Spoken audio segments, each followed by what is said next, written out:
Today is the 29th of November, 2014, and this is episode 166. This show is intended for informational and educational purposes only. What cryptocurrency enables is new, empowering, and exciting, but we're not experts, just obsessed companions walking the road towards a more peer-to-peer future.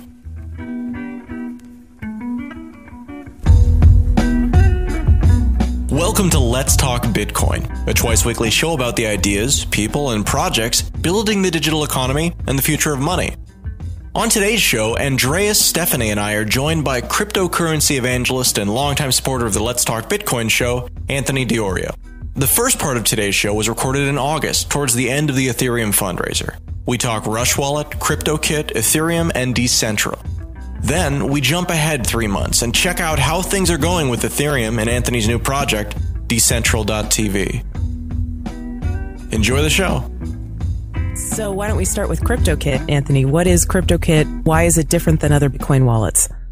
What's cool about CryptoKit is it's a Chrome extension Bitcoin wallet. It installs from the Google Chrome store, one-click install. It's then a wallet that sits in the top of your browser, and you pop it open when you need it. To create a wallet, you move the mouse around the screen, and you've got a Bitcoin wallet without any usernames or passwords.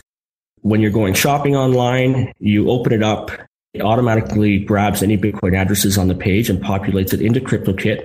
It also will pull in the amount if you're on a site like BitPay or Coinbase or any other merchant setup system. And it brings the amount in and the address so that you can do one-click payments from CryptoKit. And you basically click off the screen and it disappears. So it allows you to go shopping very easily without having to log into web wallets and copying and pasting addresses. Yeah, so eliminating those other tabs from the equation. What about Rush Wallet? What's different between CryptoKit and Rush Wallet? I heard Rush Wallet was sort of like an Insta wallet. CryptoKit, it's also a set of tools. So in the extension, you've got PGP encrypted messaging. You've also got the Bitcoin charts and Reddit, Google News feed. And what's different with Rush Wallet is Rush Wallet is actually an HTML5 Bitcoin wallet that is cross-platform compatible. It works very similar to the way that InstaWallet used to work. And in fact, the idea came about from InstaWallet, which was a service back in the day that was a very easy to use Bitcoin wallet, but had some flaws in it. Till it got hacked and everybody lost their Bitcoins. Their issue is that they were holding on to people's Bitcoins. And also they had an issue with their login system, which was a secret URL system, which was getting spidered by Google.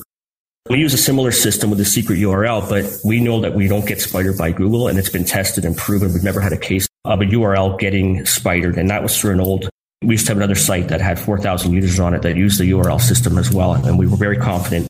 Anything past the hashtag in a URL never gets sent away from the client side. That's the system that we use. So with Rush Wallet, you go to rushwallet.com, you move your mouse around the screen, or on a touch screen, you drag your finger around a box, and that's creating entropy or randomness on the client side that is then matched with a random generator to create your Bitcoin wallet.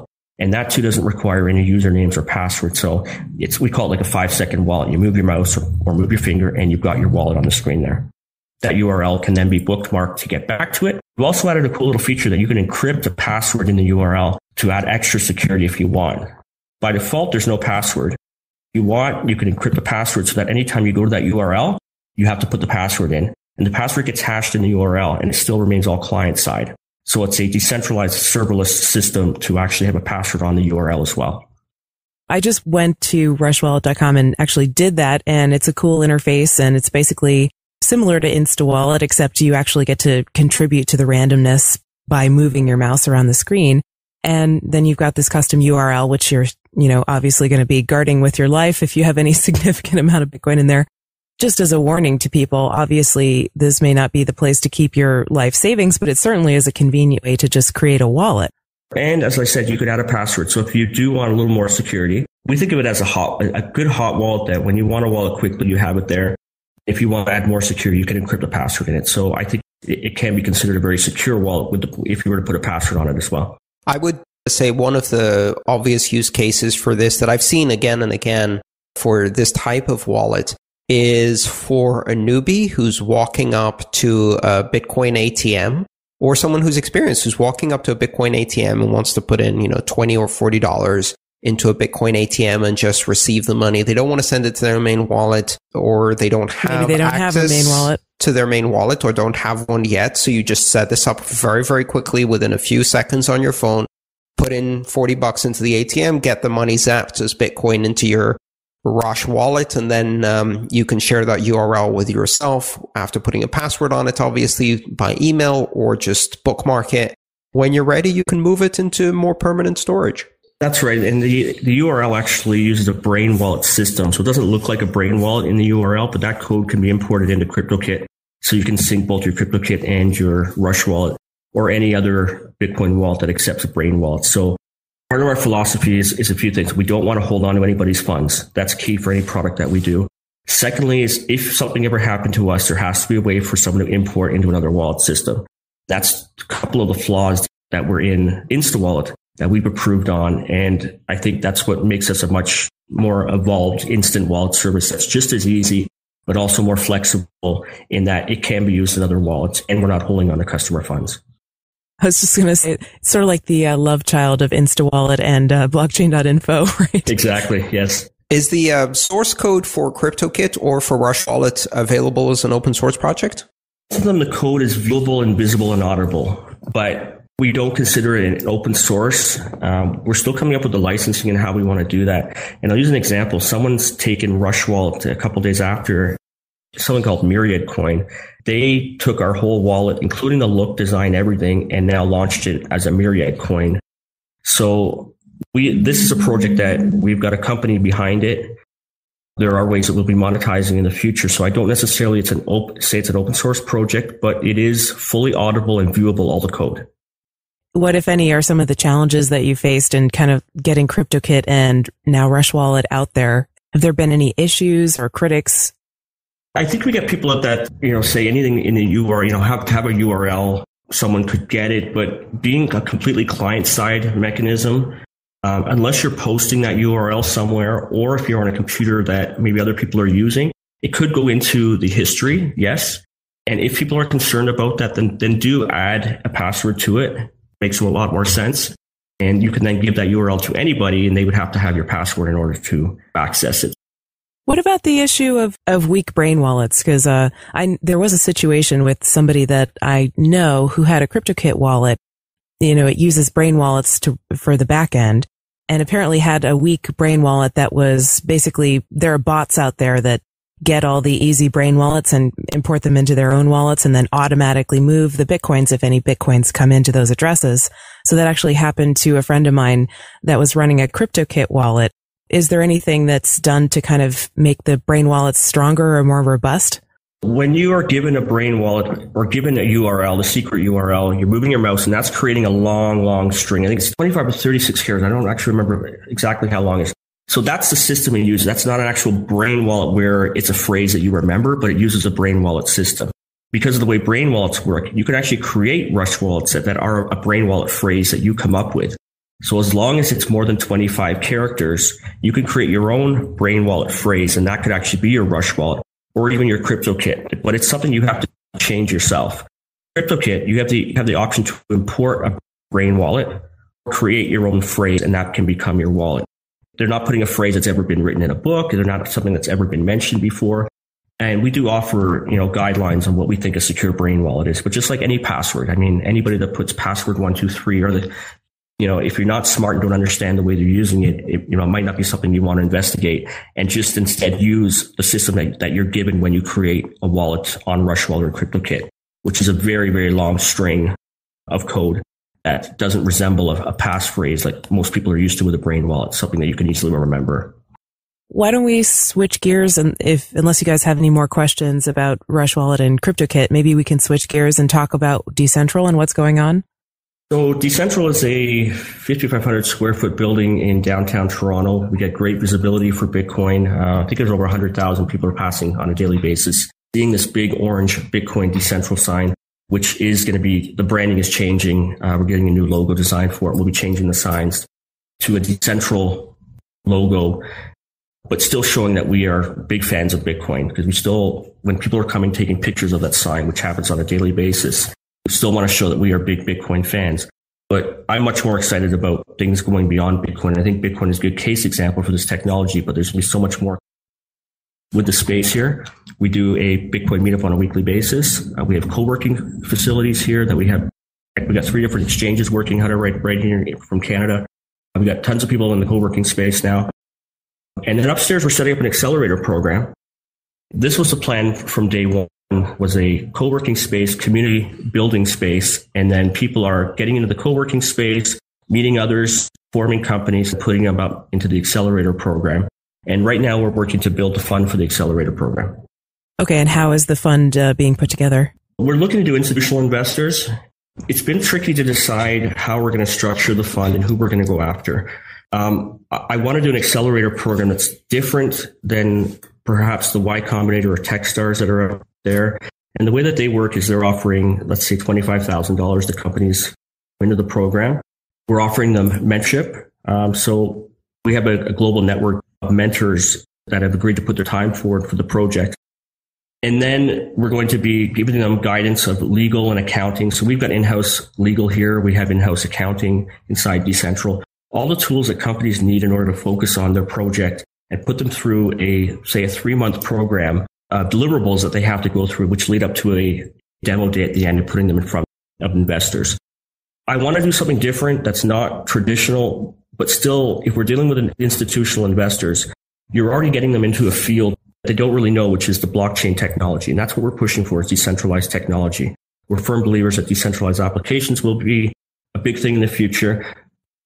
To also come up with a whole new structure for the accelerator, something that I've struggled with, because it may make more sense to come up with something traditional because it's a new field they're coming into, come up with the accelerator program that's been tried and tested and proven by another accelerator out there. So looking to institutional investors, but perhaps we might go with private funding. I'm still haven't sure. I might even just fund it myself and get this off the ground with a few different companies.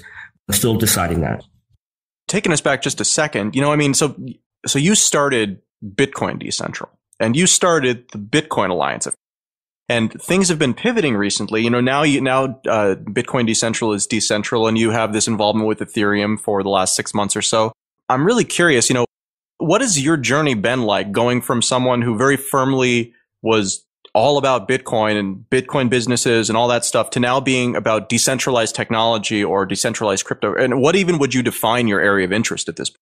My area of interest is decentralized technologies. Initially, Bitcoin was everything to me. And what I've learned is that Bitcoin is an example of decentralized technology. And it's the other examples and the things that are coming out that is much more exciting to me right now. I'm still a huge Bitcoin fan. The things that I'm doing in these companies is based on Bitcoin. We'll continue to do our meetups, and we'll continue to be huge fans. Everybody here is, and that was the liftoff point for us. But I think the decentralization factor is both going to be appealing to more people. I think we even realized when we were meeting with a few different investors and talking about the space and getting them excited for decentralized technologies, we used Bitcoin as an example, but it's not the be all and end all. It's an example of this technology, but we want to let them know exactly what other industries this is going to be affecting. And I think that more people can relate to that. And I think that Bitcoin has, but you can probably agree, has gotten a lot of bad press. And or some people just don't understand, and they just hear the buzzwords or they hear the headlines. And we just say that this is an example of this technology, but the blockchain technology, decentralized technology, is something that we're more excited about. That leads us kind of into the final topic for today's conversation, which is Ethereum. It was a long time coming. Crowd sale was expected back in, I guess, February of this year. And it wasn't until, I guess, about 16 or 17 days ago that the fundraiser actually launched. Launched very quietly. Yeah, it launched very quietly. Indeed, there wasn't a lot of fanfare. But, looking at the numbers right now, I see that you guys have raised somewhere in the range of about 30,000 Bitcoins already. So this is, by any sort of measure, this has been a wild success. Can you kind of talk to us about the process that brought you here? What took so long? So let me just make some clarifications. We talk about it's a product sale. So we're selling Ether, which is the product, the fuel that's running the Ethereum network. What took us so long was to ensure that we were comfortable legally. We were comfortable with the setup of our organization, and we've come a long way, and things have changed immensely over the last many months. We're now a foundation, 100% nonprofit. the majority of the sale is actually going to be going towards the delivery of the product. And that's the most important thing. We're not involved with business development. We're not involved with anything but getting the platform and getting the protocol put out there. And that's where the majority of the product sale is going to be going towards. Legally, we wanted to make sure that what we were doing, we felt comfortable putting out there in the sale. You see that we have quite a lengthy terms and conditions, and we have quite a lengthy product details of what exactly Ether is. That took quite a long time to do. We feel comfortable with the legalities of it, and we are very happy with the response from the community and the amount of Ether we've been able to sell so far. Is Ether an investment? Or so it's a product sale. So that means, so again, like for the purposes of this is that conversation where you can sell a product, but an investment is a fundamentally different thing. This is not stock. It's not anything else. It's just a product. It is not an investment. It is a product. It will be needed in order to use the decentralized apps that are built on top of the Ethereum platform. So every single app, every single line of code that's executed will require Ether. People who want to use the platform have Ether and therefore should buy Ether, but people who don't necessarily want to use the platform, there isn't much of a reason for them to buy Ether. People that want to develop on the platform are going to need it, and people that want to use the platform and run applications on it will require Ether. Okay, so it's an access token. It's an access token that lets you use whatever it is that you're doing with Ethereum. That's right. Okay. So was that a fun distinction to make? It was a necessary distinction to make, and it's quite accurate. We are selling the product that's going to be needed to run on the platform. And we sold it in a pre-sale nature. And once the Genesis block goes live, people will have their Ether. And so this is something that's not even tradable. I read through the vast majority of your terms and conditions. Now, Ether itself won't actually be issued until the real network itself launches. So so test Ether is something else entirely. And if you want to play with the software now, you don't even need Ether. You can't even use the Ether. All you're essentially doing is just reserving it for when the real network launches. That's exactly right. Have you seen any secondary markets for trading Ether pop up yet? I haven't personally seen any. So speaking of those terms and conditions and the fact that Ether right now is ethereal, pardon the pun, there's a section in there that says this software may never actually come out. What's that all about? I mean, I know that freaks some people out. I can't explain why that was put in there. Yes, our lawyers, we needed to feel comfortable with that. So, I mean, it is our intention to put the software out there. I'm very confident that will get done. However, we can't see into the future, and I just think that was something that was a precautionary method just to make sure that we put that in there. So was this the hardest part about Ethereum so far? I mean, it seems like I've talked to you a number of times and other people within the Ethereum organization. It seems like a variety of times, everything has been ready except for the legal stuff. Like I was even seeing, there's a note about what you spent money on so far, and the single largest cost was legal, right? Yeah, I think legal was the most expensive thing we've done so far. So, I mean, you guys, even you're based out of Switzerland. You've, worked with legislators there. I mean, lacking resources to do something like this. Would you have done this project at all? Would it have been done differently? I'm just trying to figure out exactly how disruptive the legal part, what section does this fall under? How disruptive that's been? It's definitely the thing that's held us back, but we want to carry this through, and it doesn't help if we are fighting regulations in different countries when we're trying to get this product out down the road. It had to come down to the part where we felt comfortable releasing it the way that we did and doing the sale the way that we put it out there. And that's basically what took so long. And it does take a while because we were dealing in different countries. It's not going to help for us to be battling this moving forward if we hadn't done things properly. So, I mean, how comfortable can you actually feel about this? It seems like it's totally uncharted territory, and there are a lot of people talking about it online and treating it as though it's an investment. The amounts of Ether that some people are buying, we don't actually know really how much Ether is going to be required to write contracts and use the platform. But, there are some people putting very large amounts of capital into buying Ether. Is that really congruent with the idea that they're going to be just using it all to write contracts? Aren't people kind of treating it as an investment? That's what I'm saying. You know what? I can't really speak to say what people are treating it as. We made it very clear that it is a product and it'll be required in order to use the platform, you're going to be required to have Ether. Whether or not you're going to be building applications on top of Ethereum, or you want to actually run the apps that will be developed on the platform. I understand.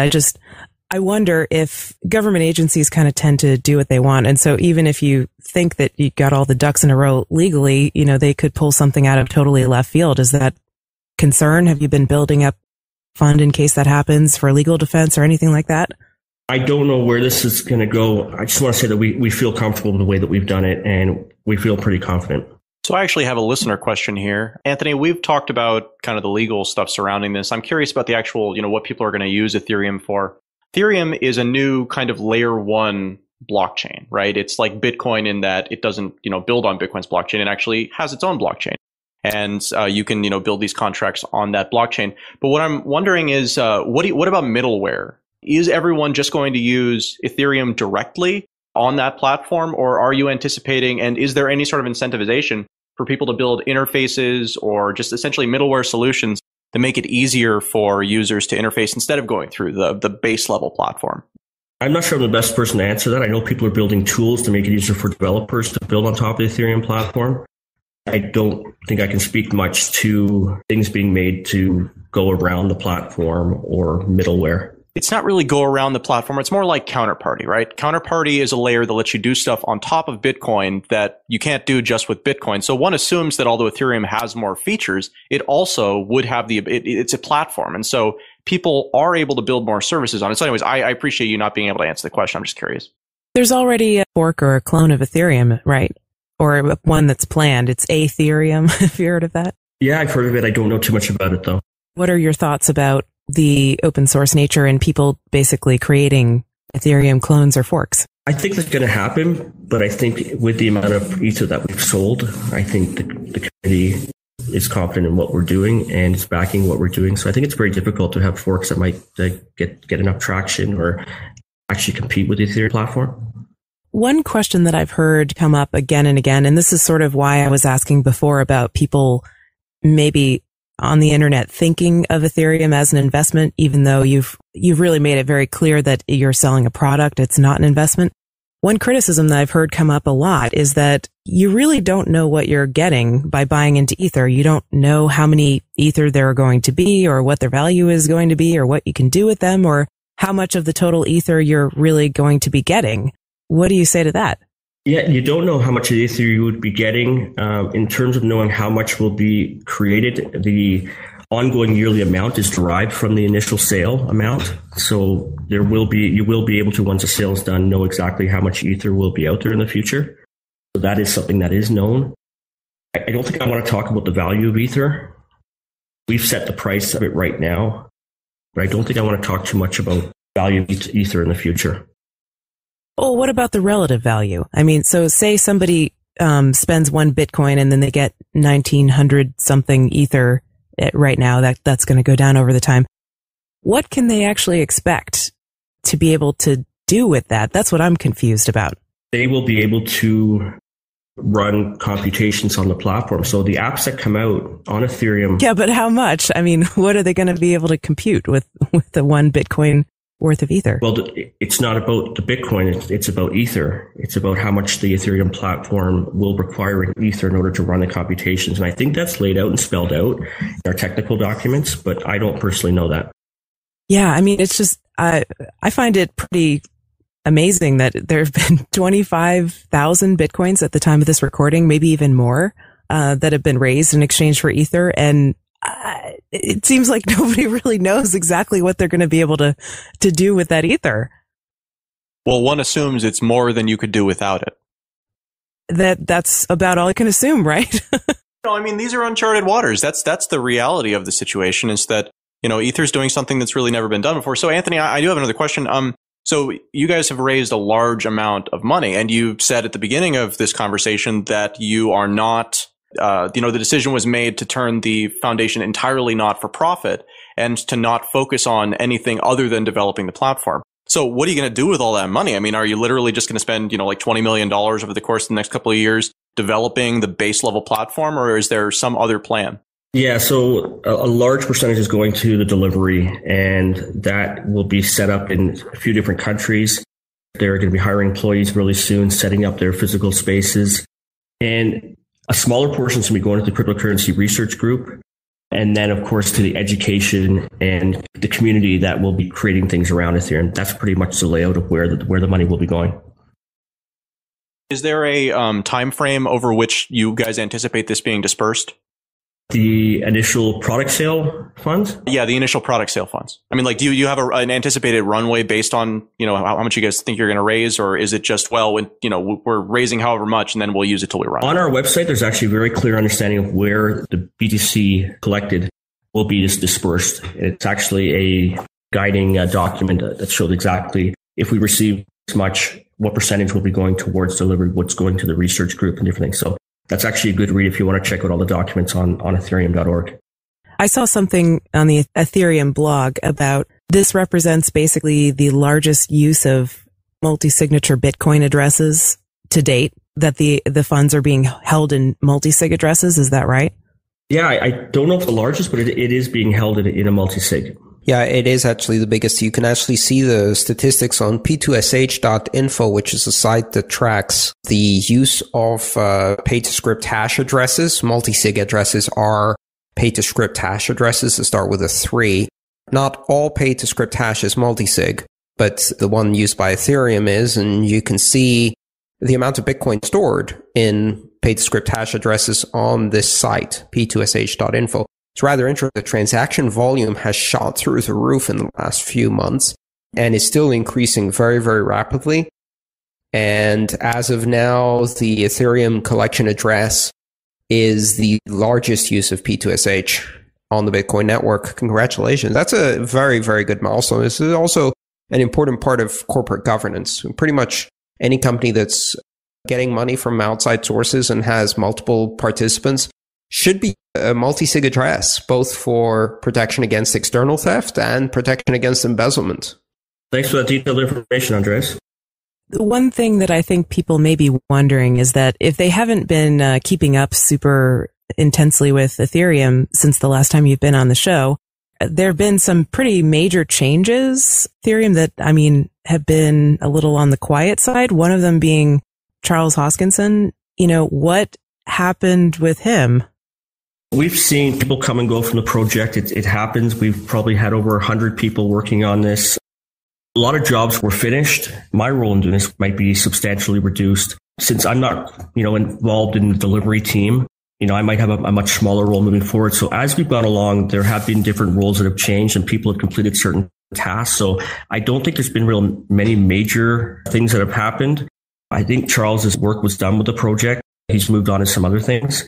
But it'll happen in any larger organization. You do get people to come and go. But I would actually say that things haven't changed all that much. It still is the same core people that started it. No, I don't think there's been that many changes.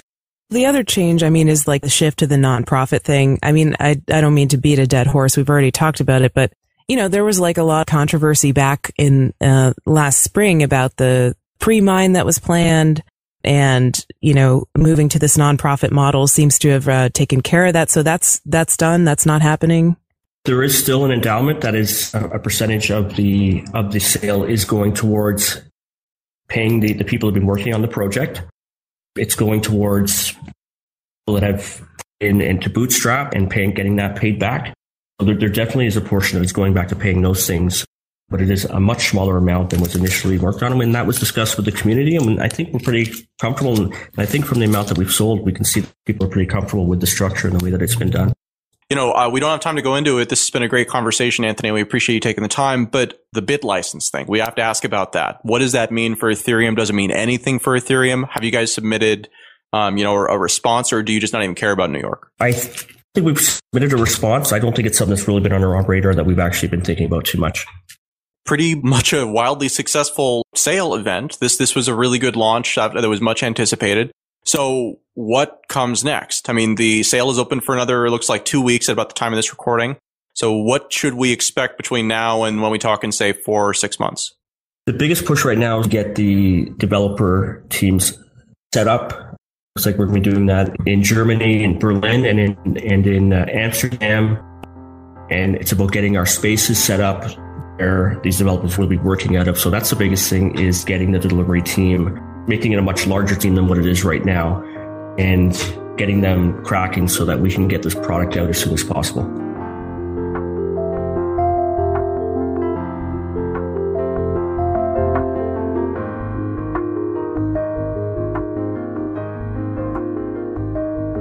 This episode is brought to you by CryptoKit.com, the easiest, fastest way to send Bitcoins without ever leaving your browser. Today's magic word is wallet. That's WALLET. Wallet. You've got until the 2nd of December to visit letstalkbitcoin.com or the Let's Talk Bitcoin iPhone app and enter it for your share of the listener rewards.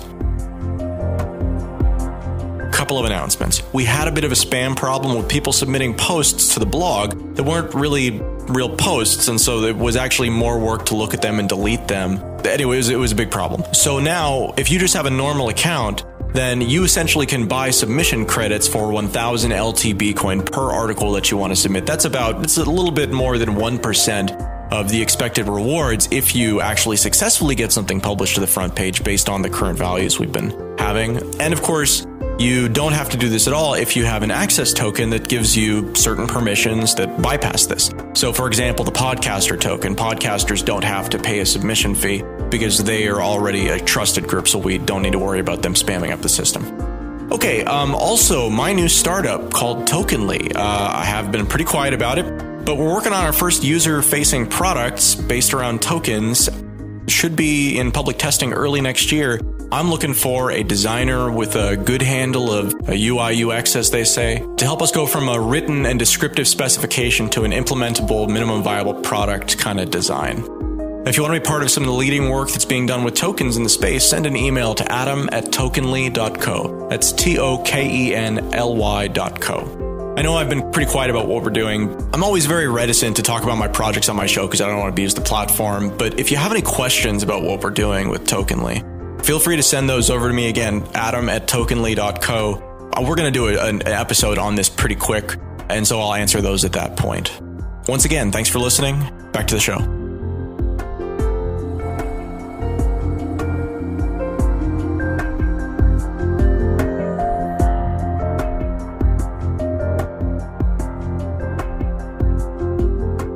So this is an addendum interview we're doing with Anthony Diorio over at Decentral up in Toronto. Anthony, thanks for coming back on after, 3 months since we did the last interview, and we haven't aired it yet.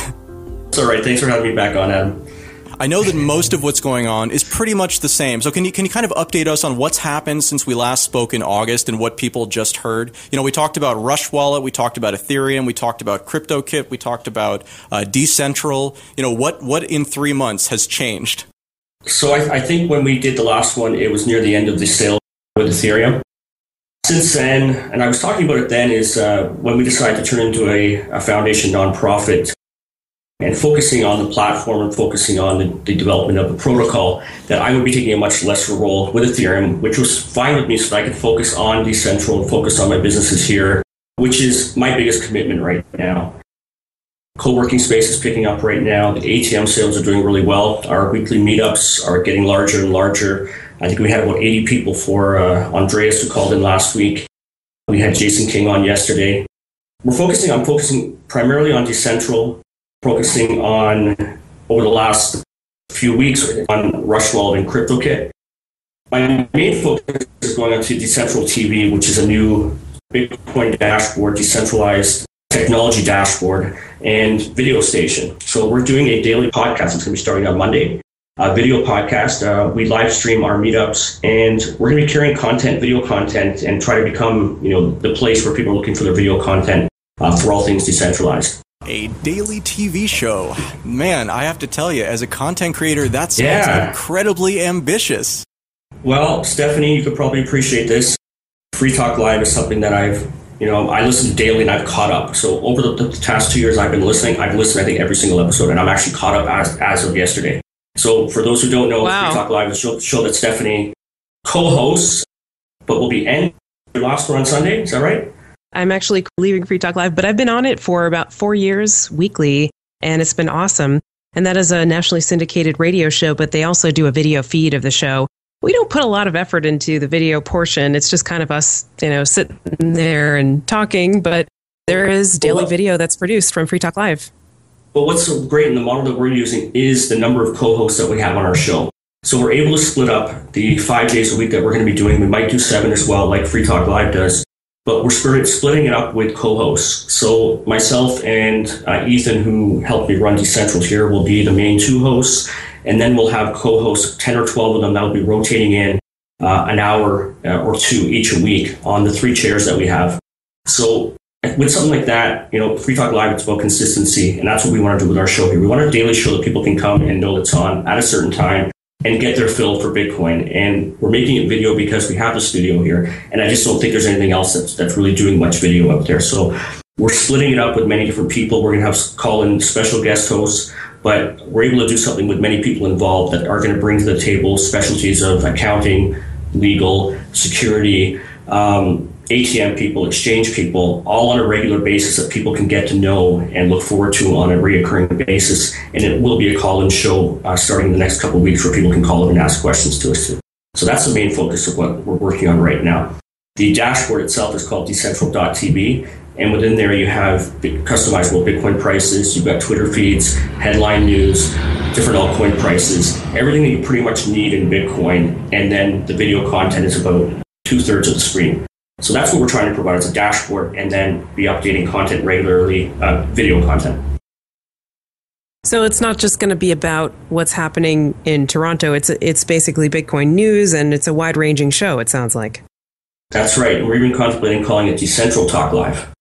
So it's all things decentral. That's the plan. And I just, the model is definitely what we're using is the idea that Free Talk Live does. Cool. So are you going to be on it every day, or is it like someone comes in each day, they've got a key to the studio, they do the whole thing, including posting the show, running the calls that day, but each individual only has to do it once every 2 weeks? Yeah, so I plan on being 4 or 5 days a week. Ethan as well, who'll be doing producing. And then there is the one chair, which will be rotated out on a regular basis every day. And then we'll also have special Skype guests doing the call-in, just like I'm doing right now with the co-hosting of LTB. So we'll have somebody calling in through Skype, and the show will be about them as well. Maybe once or twice a week we'll do that. One day we'll be doing reviews, talk about what's been going on that day in the Bitcoin and crypto space. Wow. So one question, I guess, that always comes up when we're talking about podcasts or new content, is this going to be like just a volunteer effort, or are you going to try to turn it into a business? Because, volunteers, I know on Free Talk Live, the co-hosts often work for free, but sometimes they lose steam after, a couple months or a couple of years of doing that. So are you going to be able to run it sort of as a business, or what's your business model for it? So Decentral.tv is the dashboard. That's the actual station. We expect people to be going and checking on a daily basis, because that's just basically everything you need to know, all amalgamated in one place, whether it be Reddit news, CoinDesk articles. And we've got a partnership coming up that hasn't been announced yet, because I'm waiting for them to actually announce it over the next couple of days. We're partnering with a media company to be providing all their video content and providing the links. They're providing the news on their site, and we'll be the video content provider. It's going to make a big splash, I think, once this announcement comes out. And I just don't want to say anything yet because they haven't put the press release out. But we've been working on a partnership for a while. It will be sharing advertising revenue with the dashboard Decentral TV. And then the goal is to actually make it profitable, the show, down the road. But we will have advertising on there. It could be something similar to what you're doing with LTB here. So when is this going to roll out? You said next week? Yeah, so we did our first run through of a full hour show today. We're going to be recording that tomorrow. And next week, as soon as the press release comes out from this other source, we're ready to go. Decentral.tv will be launched. People will be able to check that out. We've been testing it out over the last couple of meetups. So with Andreas last week, we were able to do that live on Decentral TV. It's all ready to roll out. I'm hoping Monday we'll have our first 2 episodes launched. And we'll probably be doing maybe 2 half-hours per day, and then releasing 1 half-hour episode each day. And then we'll be adding also a review show in the coming weeks, where we actually think that there's really a lack of reviewing Bitcoin products out there. So we want to do a video show that's reviewing Bitcoin software, Bitcoin hardware, different ATMs. So that's going to be the second show we'll probably put out. And then we'll be looking for content that other people can provide and add to our playlist for the station. Very cool. Yeah, awesome. Best Seriously. of luck with that. Yeah. The last time we spoke, it looked like Ethereum was going to be successful because it already had been pretty wildly successful, but it hadn't actually closed. So what was that final number you guys ended at? It was 30,000 Bitcoin, which at the time I think was valued at 18 million. But of course, it's significantly been reduced over the last little while. The joys of Bitcoin, right? That's right. But I'm really happy with the progression, especially over the last month or so. So after the initial setting up phases, we are in many different countries right now. And that has actually led to some difficulties. It's hard to set up multiple spaces at once. So we've got setups now in Amsterdam. We've got our Swiss hub. We've got UK and Germany. The initial few months has been dealing with that, getting it set up, getting the actual physical spaces ready. But we're seeing a lot of movement over the last couple of weeks. We're doing a lot more support now for developers that are going to be building on top of Ethereum. There's a new website that'll be coming out. They're building a curriculum, tutorials, videos, and articles for developers that want to start developing with Ethereum. Global Hackathons is on the radar for Stefan, who takes care of all our communications. The hubs are on their way. We've been hiring developers, probably a little slower than anticipated, but it's coming through. The proof of concepts are moving along. I think POC 7 is going to be coming at any time. At most, there will be a POC 8, proof of concept 8, before the actual Ethereum 1.0 gets released. So I'm seeing a lot more momentum over the last month, and I'm really excited with the progress that the team's been making. So when, I think the question everyone wants to know is, when do you think this 1.0 release is going to happen? Between the 21st December and March 21st. That's the window right now. A lot of it comes down to security right now. So there's got to go through a lot of testing on the security end. And I think within that range is what we're hoping for. But at the very late, I think March 21st. So we're trying to keep with the winter, which is what we've said all along. All right, well, Anthony, thanks very much again for spending some time with us. And we look forward to catching up with you again in, I guess, another 3 to 6 months. Thanks a lot, guys. Thanks for listening to episode 166 of Let's Talk Bitcoin. Content for today's episode was provided by Andreas, Stephanie, Anthony, and Adam. Music for today's show is provided by Jared Rubens and General Fuzz. This episode was edited by Adam B. Levine. See you next time.